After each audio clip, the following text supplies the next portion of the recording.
Jadi tadi kan memang agak ada perubahan, ada keterbalikan ya. Kalau si Hall dia mendengar mulai dari intervensi dari secara Tuhan okay. secara supranatural. Yes. Kemudian dia baru masuk ke bawa ke komunitas. Kalau aku terbalik nih. Okay. Jadi pertama kan komunitas dulu nih ya. Terus saya mulai itu. Dan storyku lebih panjang lagi sih, masih ada lagi. Balik ke Indonesia aku jatuh lagi kan ya. Di video itu lebih banyak membahas yang itu. Dan kemudian saya mengalami pengalaman supernatural setelah itu ketika saya kena HIV/AIDS itu. Dan itulah dimana saya kalau dia mendengar suara, aku mendapatkan penglihatan gitu, dari Tuhan. Dan itu juga yang intervensi dari Tuhan itu. Jadi aku bilang pertama pasti Tuhan intervensi, artinya Tuhan mengejar kita. Tuhan sebenarnya yang mencari kita, itu sudah pasti. Dia selalu dia tahu ini anak-anaknya sudah menjadi anak-anaknya, dan dia mau mendidik anak-anaknya, dia mau memurnikan anaknya, sehingga Tuhan yang berinisiatif lebih dahulu, itu sudah pasti. Tapi seringkali kita nggak aware. Kita nggak aware, kita nggak ini. Tapi yang kedua, dari komunitas itu kenapa penting? Komunitas ini adalah mewakili bagaimana Allah, karena banyakkan kita punya relational problem, masalah relasi. Dimana kamu bisa belajar tentang relasi kalau kamu sendiri. Ya, jadi di komunitas itulah ketika kita belajar.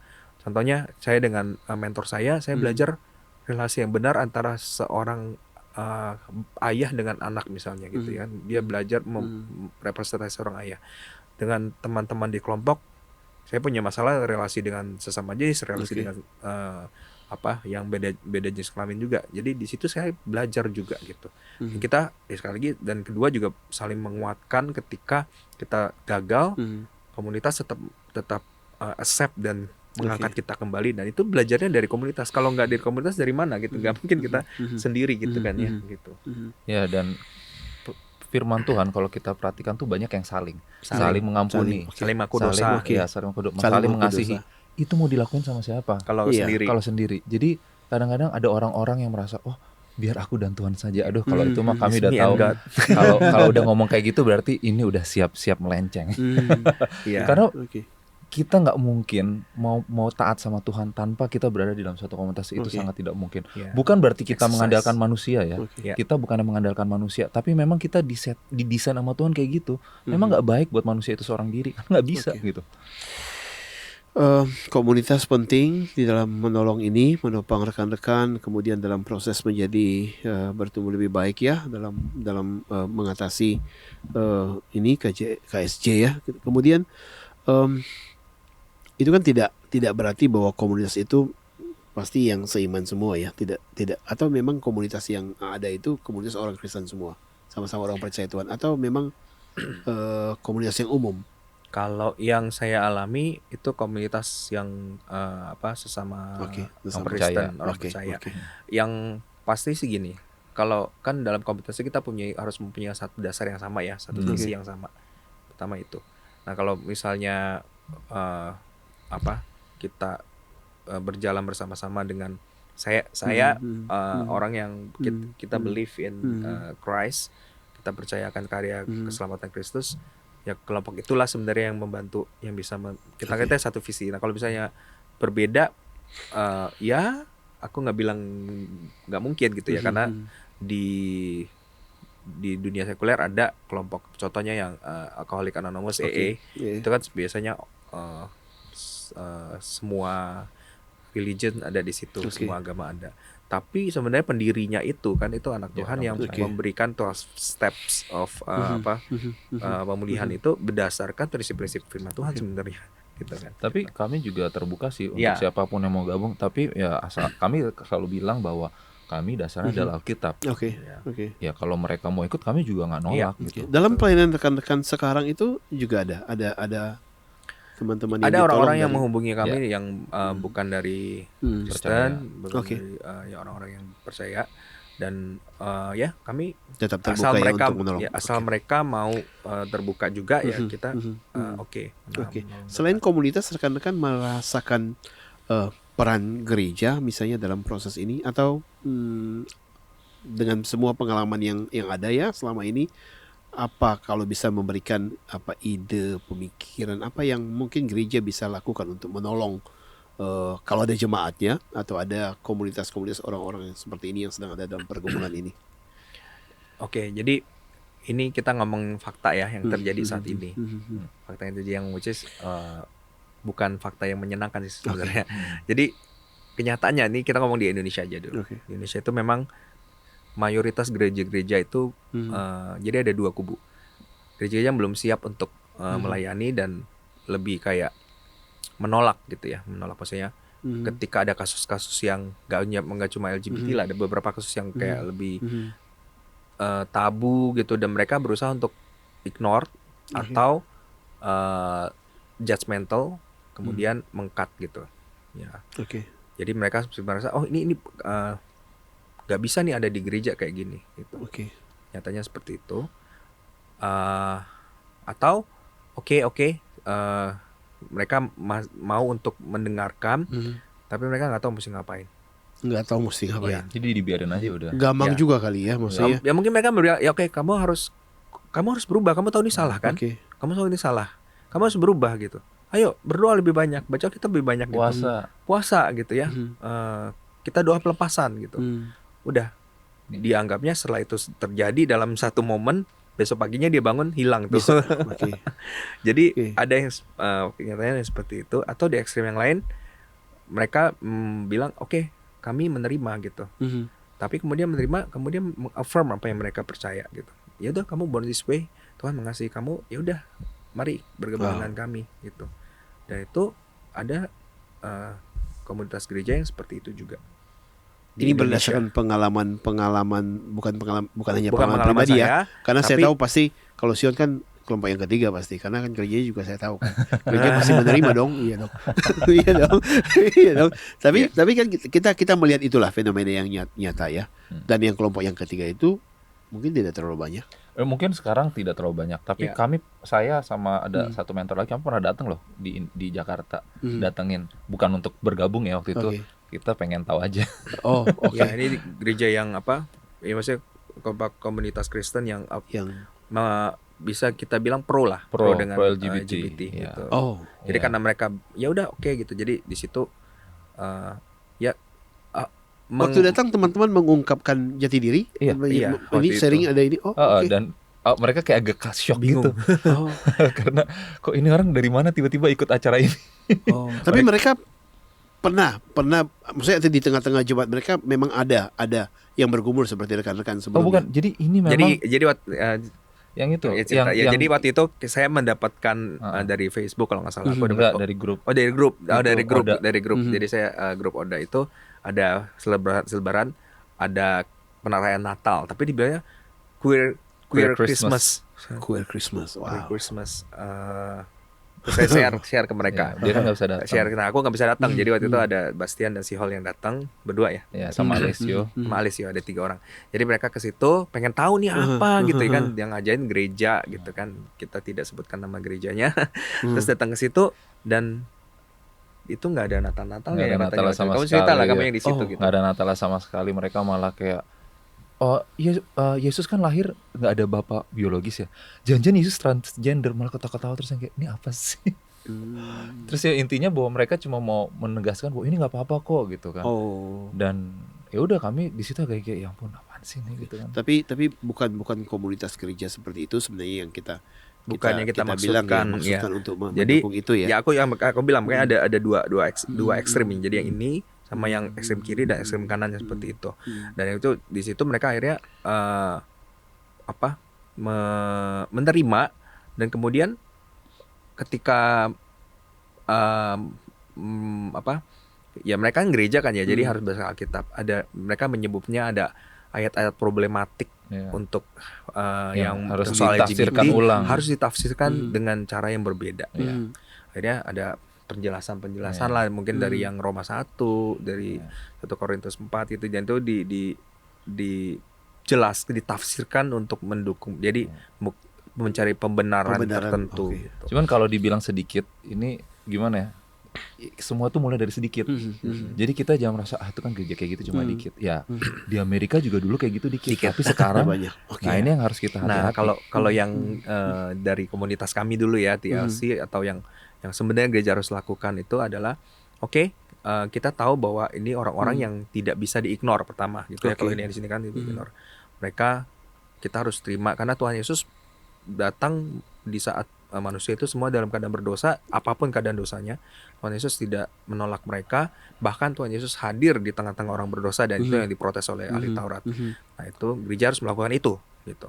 Jadi ketika ada orang yang LGBT datang atau orang yang transgender yang datang masih menggunakan dressnya itu, apa yang gereja mau lakukan? Mengusir dia atau menerima dia? Itu dulu kan ya. Tapi gereja tidak boleh kehilangan jati dirinya, yaitu bahwa Allah mengatakan haruslah kamu kudus karena aku, karena Tuhan itu kudus gitu. Jadi jadi Allah memanggil anak-anaknya itu untuk hidup dalam kekudusan. Ya. Nah, satu hal yang difokuskan oleh gereja biasanya, oke, kamu homoseksual, kamu harus jadi heteroseksual. Gitu. Sementara firman Tuhan nggak ada tuh. Hendaklah kamu heteroseksual karena Tuhan kudus, nggak ada di situ kan. Itu kata-kata dia sebenarnya, aku pakai. Gitu. Saya menduga jangan-jangan gereja ada dalam perdebatan atau pemikiran. Di satu sisi ya jelas seperti yang Sion bilang tadi bahwa ya ada yang salah kan, ada yang keliru, dan kita bilang bahwa pengaruh dosa di dalamnya. Tetapi di sisi lain saya pikir kalau bukan di gereja, di mana lagi orang-orang berdosa mendapatkan penerimaan kasih karunia dan pengampunan kan. Tetapi masalahnya kemudian adalah sekalipun kemudian tidak menolak, bahkan membuka pintu, tapi dalam banyak hal gereja tidak tahu apa yang harus dilakukan untuk menolong lebih dalam. Iya kan? Mungkin mereka tidak menolak, tapi nggak tahu juga sebenarnya bagaimana menolong sehingga rekan-rekan ini bisa hidup dengan baik, kemudian bahkan jadi berkat bagi banyak orang di tengah-tengah pelayanan mereka. Menemukan atau situasi seperti itu nggak sih di tengah-tengah? Kalau yang ada sih banyak gereja yang kayak gitu yang menerima tapi nggak tahu diapain gitu. Nah, itulah kenapa kami salah satu ada TLC, misi kami juga itu, kami ingin supaya gereja-gereja ini diperlengkapi. Nah, jadi salah satu yang gereja bisa lakukan adalah sebenarnya berdialog seperti ini aja, itu udah sangat menolong, sangat menolong. Gitu. Jadi sesederhana itu aja, cuma kita ngomong kayak gini aja gitu kan. Karena yang selama ini terjadi tutup mulut, nggak mau, kita jangan ngomong tentang ini, itu tabu, atau tutup mata lebih parah lagi. Tutup mata. Gereja kami nggak ada kayak gini. Nggak ada kayak gini padahal gitu kan. WL-nya aja, singernya, gitu, pelayannya atau hamba Tuhannya. Nah, jadi ya benar. Jadi salah satu visi kita di LC juga, visi misi kita, selain kita menjadi komunitas yang aman bagi orang-orang bergumul, kita juga menjadi partner gereja, gereja untuk bisa menolong orang-orang yang bergumul dengan KSJ, yang jemaat di mereka gitu. Jadi ya bentuknya bisa macam-macam. Sama ini ya mungkin ada hamba Tuhan yang tahu pelayanan kami, gerejanya ada yang dia temukan gitu, dia merefer ke TLC. Tapi seminar, kadang-kadang seminar. Atau ada juga meminta membuat seminar gitu. Atau sekarang ya mulai ada mereka yang karena mereka menemukan udah cukup banyak dan kami harus bagaimana nih, kami mau melayani mereka. Ajarkan kami bagaimana melayani mereka. Mereka mau membuat pelayanan itu. Kami juga sangat senang hati, kami mau membantu mereka gitu dengan apa yang kami punya gitu. Berarti kalau gereja-gereja punya pergumulan yang seperti ini dan kemudian bisa partnership, terbuka untuk ini, berarti bisa kontak dengan teman-teman. Baik, demikian juga pribadi kali ya. Kalau ada jemaat-jemaat yang ternyata setelah mendengarkan ini, mereka melihat bahwa mereka punya pergumulan yang sama dan kemudian bingung harus bicara dengan siapa, mungkin gak enak kalau bicara dengan gerejanya atau dengan pembimbing komselnya, lalu merasa mau cerita dan segala macam, mereka juga bisa kontak. Dan juga terbuka bagi mungkin bukan orang yang bergumulnya sendiri, tapi orang-orang terdekat ya, dari family, orang tua atau adik, atau ada pasangan yang baru tahu suaminya atau istrinya bergumul dengan itu, mereka tidak tahu harus ngapain. Kami terbuka juga untuk mau membantu dan menemani mereka. Kalau misalnya mereka kontak, mereka bisa hubungin ke jadi bisa hubungin lewat situs kita www.tlc-indonesia.com atau dari Instagram @indo_tlc. Di situ bisa DM kami. Dan kami sangat menjaga Kerahasiaan. kerahasiaan. Jadi nggak mungkin kami kayak buat apa juga sih. Nggak ada untungnya. Jadi gereja-gereja juga kalau ada jemaat kemudian kontak, jangan juga khawatir bahwa nanti penanganan lebih lanjut juga pasti akan kontak dengan gereja, karena kan pasti partnership yang itu sama-sama menolong ya. Oke. Good. Baik. Panjang ya kita bicara ya. Ada hal-hal yang sebenarnya nanti kita belum ngomong tentang kisah di kesaksian ya, HIV dan segala macam itu juga oke.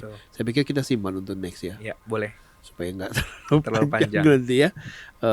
Dan itu juga pasti saya agak penasaran, maksudnya bagaimana Sion bisa mantap juga ketika menyampaikan itu, kemudian bagaimana apa yang terjadi setelah itu, misalnya di tengah-tengah jemaat, kemudian apakah pengakuan itu justru juga bisa jadi cara Tuhan untuk membuka pintu, kemudian ada orang-orang yang mendengarkan, yang bergumul, yang selama ini mungkin juga teman-teman kita kenal mereka, tapi kita pikir baik-baik saja, ternyata punya pergumulan yang sama dan kemudian hubungi dan segala macam ya. Oke. Baiklah, percakapan yang panjang, teman-teman. Saya berharap saudara bisa menemukan banyak informasi, melihat pergumulan yang dialami oleh kedua rekan, dan mungkin itu juga membukakan pergumulan yang sedang teman-teman alami. Entah kamu sedang menonton atau menyaksikan ini bersama dengan orang lain atau sendiri, dalam kondisi yang sedang santai atau dalam kondisi yang sedang bergumul, terpuruk di lembah yang paling dalam kehidupanmu. Tetapi ingatlah bahwa kedua rekan-rekan ini juga pernah mengalami hal yang sama, dan di titik yang paling dalam mereka merasakan tangan Tuhan yang tidak pernah meninggalkan. Dan satu hal yang saya ingat, saya juga suka bilang kadang-kadang kalau khotbah itu, seringkali Tuhan mengizinkan kita ada dalam situasi ketika kita benar-benar tidak tahu lagi harus ngapa-ngapain, belajar untuk membuka tangan dan membiarkan Tuhan turun tangan. Dan momen-momen seperti itu selalu menjadi momen-momen yang luar biasa, momen-momen yang bisa menjadi titik balik di mana kita kemudian seakan-akan terbuka untuk boleh melihat anugerah Tuhan yang besar dalam kehidupan kita. Amin. Terima kasih untuk Sihol yang mau berbagi kisah yang Tuhan sudah izinkan terjadi dalam hidup masing-masing. Saya yakin dari tadi percakapan-percakapan kita ada banyak sisi-sisi lain, ada banyak hal lain yang mungkin tidak sempat kita ungkap di podcast kali ini. Saya senang kalau nanti di lain waktu kita ngobrol lagi ya, di sini, dan biarlah itu terus menjadi kisah yang kita boleh ceritakan tentang apa yang Tuhan kerjakan dalam hidup rekan-rekan berdua dan menjadi berkat buat teman-teman yang lain. Amin. Oke, thank you ya. Boleh saya ingin menutup podcast ini berdoa buat kedua rekan-rekan ya dalam kehidupan ini. Tuhan, tidak ada kata yang kami bisa ungkapkan selain betapa baiknya Tuhan. Amin. Apa yang Engkau sudah kerjakan dalam kehidupan kedua rekan ini, Sion dan Sihol, sungguh karena kebaikan dan karyamu yang seringkali di luar kemampuan kami untuk boleh memikirkannya. Terima kasih Tuhan bahwa Engkau tidak pernah meninggalkan mereka di saat-saat yang paling gelap. Bahkan Engkau dengan berbagai cara terus memanggil mereka untuk kembali dekat dengan Tuhan, mendengarkan isi hati Tuhan yang menginginkan yang terbaik atas hidup mereka. Dan Engkau bukan cuma memanggil, tetapi Engkau bekerja dengan caramu sendiri, di dalam waktumu sendiri. Dan kami percaya ya Tuhan, Engkau akan terus bekerja di dalam kehidupan mereka, dalam hari-hari yang mereka jalani ke depan. Pada saat ini kami berdoa biarlah Tuhan memberkati Sion di dalam pelayanan, di dalam kehidupan pribadinya, di dalam pelayanan-pelayanan yang Tuhan percayakan, sehingga di dalamnya semakin banyak kasih Tuhan yang boleh diceritakan dan dikisahkan. Ketika Engkau menghadirkan orang-orang yang punya pergumulan yang sama, teman-teman yang mungkin juga pernah menangis dengan air mata yang sama, dengan ratapan yang sama, biarlah Engkau juga menghadirkan hati yang boleh berbagi, mengasihi mereka, dan membawa mereka untuk boleh melihat kemurahan dan kasih Tuhan. Hambamu berdoa untuk Sihol, Tuhan memberkati kehidupannya, Tuhan memberkati sehingga dalam setiap kesempatan melayani bersama, baik dalam komunitas TLC dan berbagai kesempatan Tuhan juga memakai untuk boleh terus menjadi saluran berkat Tuhan di dalam kehidupannya. Tidak lupa kami berdoa untuk setiap para pendengar anak muda yang sedang mungkin punya pergumulan yang sama dengan apa yang dialami oleh kedua rekan ini. Biarlah pada saat ini Tuhan juga hadir bersama dengan mereka. Engkau Tuhan yang mengasihi mereka, yang berkorban bagi mereka, yang menerima dan mengasihi mereka apa adanya. Dan biarlah mereka kembali juga boleh melihat hidup mereka berharga di mata-Mu ya Tuhan. Kami berdoa biarlah pada saat ini Engkau Tuhan yang memeluk mereka, menghapus air mata mereka, dan menyampaikan isi hati-Mu betapa Engkau mengasihi dan mencintai mereka. Engkau punya rencana yang besar atas hidup mereka masing-masing, dan Engkau sedang bekerja. Oleh sebab itu ya Tuhan, biarlah Engkau Allah Roh Kudus juga yang boleh terus menopang mereka dan mempersiapkan hati mereka untuk boleh melihat karya-Mu yang Tuhan mau nyatakan atas hidup mereka. Mereka pasti bisa pulih. Mereka akan bangkit bersama-sama dengan Tuhan ketika mereka berserah dan bersandar dan memohon pertolongan-Mu ya Tuhan. Oleh sebab itu kami berdoa, biarlah Tuhan yang menopang mereka satu persatu dimanapun mereka bersama-sama mendengarkan siaran ini pada saat ini. Ini doa kami ya Tuhan. Kami menyerahkan ke dalam tangan Tuhan kehidupan anak muda di tengah-tengah bangsa ini ke dalam tangan-Mu. Di dalam nama Tuhan Yesus, Allah yang baik dan mengasihi kami panjatkan doa ini. Amin. Amin. Thank you teman-teman. Thank you juga atas undangannya. Terima kasih. Ya, sama-sama.